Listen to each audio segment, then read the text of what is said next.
Alright, so I came up with a new project. It involved using Ibuttons, basically the one-wire interface from TI.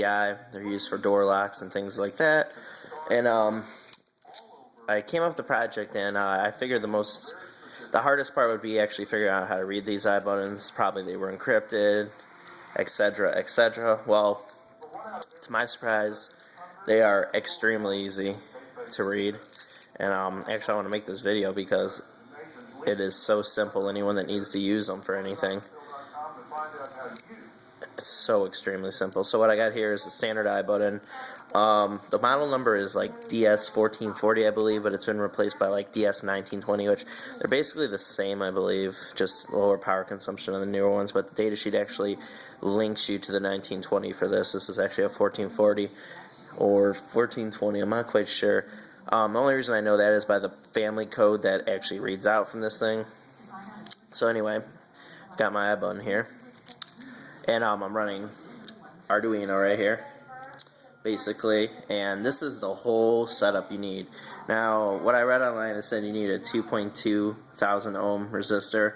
I guess it's very, I guess you can kind of fudge that a little bit because I'm running like a 4.7 and it works 100% perfect. I've got nothing. I've got a single data wire, 5-volt ground, and basically the schematic is the 5-volt is the same as the data line. The way the Ibuttons work is you have two connections. You have a ground and a data/power line, and basically it's called parasite power because it sucks power off the host device, but there's only two connections, so you actually need to combine one pin to do two things. So what happens is there's a capacitor in this, and what happens is when you first connect it to the ground and power, which ground being the outer ring and power being the middle, what happens is it charges up that capacitor. Once that capacitor is charged, the middle, which is the power, turns into your data line, and the outside stays ground, and then it transmits back to the host device. As you can see here, my white is my ground, and my, what is that, brown? Sorry, I'm colorblind. But brown is my power/data, and basically I have it pulled up with a resistor to 5 volts. So basically it'll charge, and then it'll act as a data line. So anyway, I got the code for the Arduino online. There's actually a one-wire library, and it's actually very simple code. I mean, I don't even know how many lines it is. It is 51 lines, basically, to read the device, serial, and everything off of it. It is super simple. Anyone that needs help with this, I actually borrowed this from someone else, but I made some changes to the code, so I'll probably make this available. So anyway, of course, you do your standard programming, but I'm not going to be able to because I have it running in Minicom. But anyway, here's my Minicom terminal. Basically, I'm connected to my Arduino right there. So basically what I'm going to do is show you how to connect this here. So it's going to be a little difficult because I'm going to have to hold the wires at the same time. But anyway, I'm going to take that white wire and attach it to the outer ring. I'm going to attach the brown wire to the middle ring. And basically it runs on a loop every second, and it'll try to read the data. So basically here's what I'm going to do. I'm going to try to hold this and do it at the same time. There we go. So basically what I'm going to do is I'm going to take this and attach it to the outside ring. I need to hold it. It's kind of difficult to hold. And I hold it like that. I'm going to take this brown wire and touch it to the middle and wait.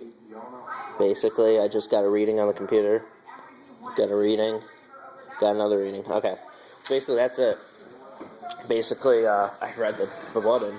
And if you come take a look at the computer here, actually you can see that's all the door lock uses to open. So basically you've got at the end that 81 there at the end, that is the product code, that's the family code, that's what told me what kind of model is running on it. And as far as I can see, this is a totally unencrypted device. Basically it just works on the unique serial number of it.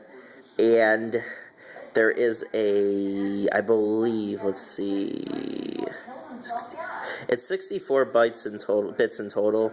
So you got 1, 2, 3, 8, 4, 48. And I believe the first one is your CC is your CRC, your cyclic redundancy check. Basically, there's a function included in the library to do a cyclic redundancy check on it. That's what should equal CC. And in the middle is your your serial, your unique serial. Each of these Ibutton models has a unique serial number, and basically that's how the door lock works. This is just a test button, so I don't really care that you're reading the serial because it doesn't have anything to do with the door I have. So go ahead and try to find where I live and try to use it, because that's not the one I use to unlock my door because I have an extra. But really, you can hack these things so easily to run. I haven't figured out a way to replicate the slave function, but once I'm able to replicate the slave function, you can copy keys no problem at all. And I'm sure it's out there. It's just I've had trouble finding some code for Arduino. But there you have it. It's extremely simple to use these things. And there you go.